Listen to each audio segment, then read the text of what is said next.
So anytime you're parking on a road like this, you want to make sure your tires are all the way off the road. These guys are a little bit on the road and it looks like they got a ticket. You've been warned. Watch out for vehicle break-ins. This is broken glass. There's some more broken glass. There's some more broken glass. There's some more broken glass over here. It's possible that all that glass came from one vehicle and just got washed away. It's also possible that someone came down and just smashed window, smash window, smash window on multiple cars. Sometimes it's just your day and there's nothing you can do about it. But basically you want to follow all the rules. So don't leave anything valuable in your car or anything that might look like it has something valuable in it, like a bag. And just kind of be aware that pretty much anywhere you go in Hawaii, you're going to be at risk for vehicle break-in. But places like this, where it's close enough to the city, but still isolated, your chances are higher. Aloha everybody, welcome to another GoGo Rental Discovered. Today we are hiking Judd Trail. We are here right next to the street at the trailhead, and we're going to go ahead and get started. I'm going to go ahead and talk about parking really quick. Basically, you're going to be parking along the side of the road. When you're driving in, the best thing you can do to find the trailhead is just to use Google Maps. The other thing you can do is look for all the parked cars on the side of the road, and you're going to notice that they're all going to be gravitated around a bridge. There's going to be one side of the bridge where there's like a pool and a lake, and then off to the other side of the bridge is where you're going to see the trailhead. Now, when you come down from the trailhead, you can wander off trail just a little bit, and here is going to be your very first waterfall. And this is going to be the water that's flowing down from underneath that bridge. You're also going to find this super cool banyan tree looking thing. This is probably another really awesome photo op. I would maybe refrain from climbing all over it. Too many people do that kind of thing. The trees take on damage and eventually they break and fall apart. Okay, so that's a neat little detour. Try not to deviate too far from the original trail. These trails are very high traffic areas, and if you can see how decimated the foliage is on the actual main trail, that's something that we don't want to see expanding to the areas off the trail. So this is a very popular hike, so the signage here is pretty decent. So here behind me, you've got your very first and only river crossing. The signs they have placed out front referring to flash flooding are in reference to this river crossing right here. We're currently experiencing a statewide drought that's been going on for several years now. And this year, as opposed to the most recent years, has been especially dry. So I'm not expecting any problems today. I don't know if you guys have ever seen a movie called Into the Wild, but the last thing you want to do is cross a river that looks okay, have a flash flood come in while you're on the other side of it, and then get stranded.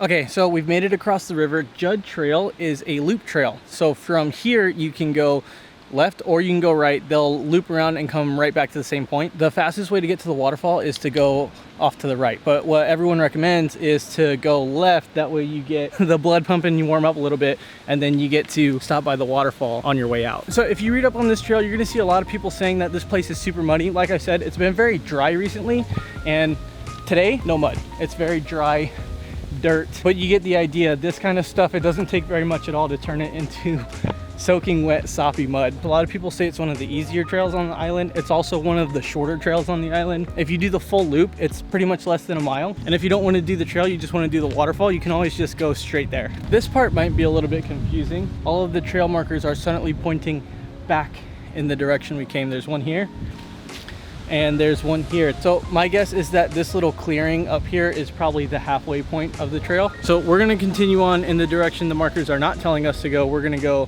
down over there. So this part of the trail is very wide and open. Right now we are in a forest of Norfolk pines. These trees grow really well out here, and some people refer to these as the Hawaiian Christmas tree, because when you go to the local tree farms on island, this is the tree that you're going to see the most of, as opposed to your more traditional Christmas trees. Most of those are going to get shipped in on a boat. This is something to watch out for here. This is the split off for the Nu'uanu Trail, and that is somewhere you do not want to go. Where I said before that was the turnoff for the Nu'uanu hike, I'm not so sure about that anymore, because this here says that this is the turnoff for the Nu'uanu hike.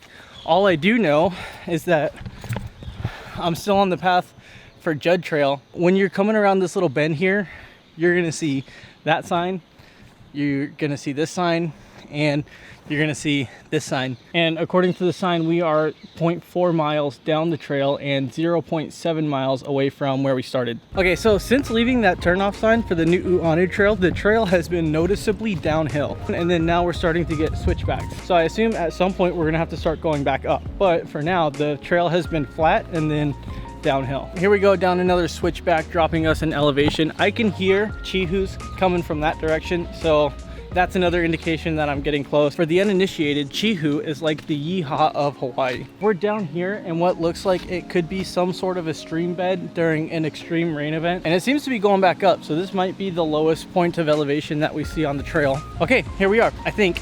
That's definitely water down there. I can hear it and I can see it.